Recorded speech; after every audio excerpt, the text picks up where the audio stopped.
This is SJ here. I am going to create a famous known St. Louis dish, except I'm putting my own twist on it. I'm still going to tell you how to follow it the correct way, so you make sure you make it like it's supposed to be made. But if you like me and like a little flavor and extra stuff, then you might want to follow it this way. This is the famous Gooey butter cake. You start off by using any yellow cake recipe that you like. You can make it from scratch or you can make it from a box. This is to make the cake portion of it. You're going to take 1 egg and some melted butter. And you're going to blend them all together. Now, because I'm a little different, I'm going to use lemon cake. So I've already put my lemon cake in. And now I'll add my butter. And then I'm going to add my egg. Now that I've added my egg, all you want to do is stir this up real well.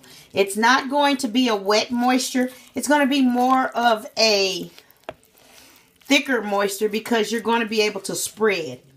So this is like a crust. And you're going to see the difference.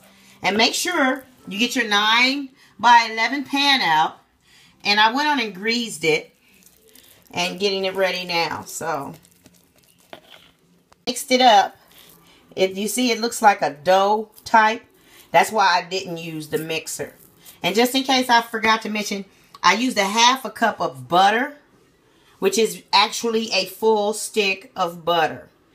And now what you want to do is kind of knead this, and then we're going to stretch it out into our pan. See what I mean by kneaded? See how it is? It's really kind of cool.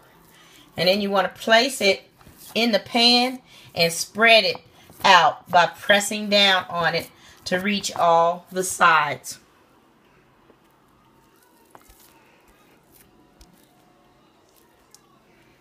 So here's what it looks like after you press it all the way down on the side, on the bottom. That is your crust. Now we're going to make the filling for it. You're going to need 1/2 cup of butter, which is 1 full stick. That's why they call it the Gooey butter cake. You're going to need 1 package of 8-ounce cream cheese, which I've already got in my bowl. You're going to need 2 eggs.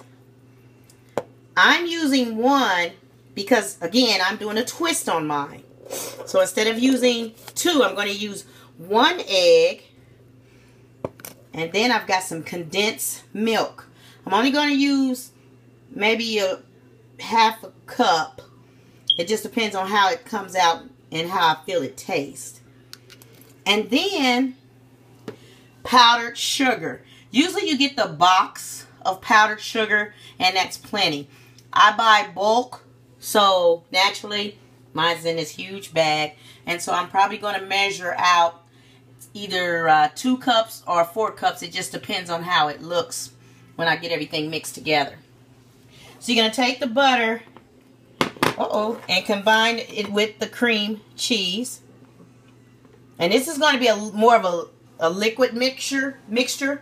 So it's okay to go ahead and use your mixer or blender. It's not like the crust where it's going to be thick when it's done anyway. So you're going to add these 2 first. So here we have the cream cheese and butter together. And I mixed it. Now I'm using my hand mixer, or rubber spatula, because I really didn't want to bring out the electric mixer. So it is going to take a lot more beating on my end, but that's okay. I'm going to go ahead and add my egg. I scrambled it up real quick before I put it in there. And then I'm just going to mix all of this in together. And just kind of make it work. Again, like I said, when I get toward the end, it's going to look a little different because I am going to take time out and mix this up. Now, this is the part where you should have added 2 eggs. But because I'm not going through Oops, there's a little bit more egg in there. Get off. Because I'm not going to do 2, I want Eagles or sweetened condensed milk. So I'm going to pour just a little bit in.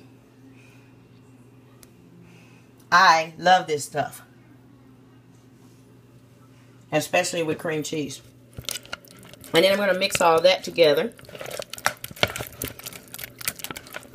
And then it'll be time to add the powdered sugar. But first,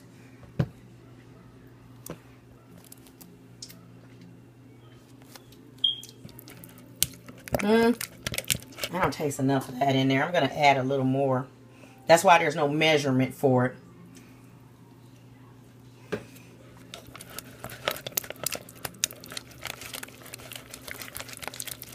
And you're just stirring it. And then I'm going to taste it. That's much better. Yeah. So, that was pretty much about a half a cup there that I added total. But remember, that's not needed in the original gooey butter cake. Okay, here it is out of the oven onto my plate. I've already been eating some of it. It's a little soft at the top, which is how it's supposed to be. It could be a little cooked a little bit more, but you have to keep in mind that I did add the sweetened condensed milk, so it's going to be a lot more moist than the normal gooey butter cake. As far as taste, oh yeah, you've got to try it. Even if you don't do nothing but try the regular gooey butter cake. This is the gooey butter cake with a lemon flavored twist. Thanks for watching.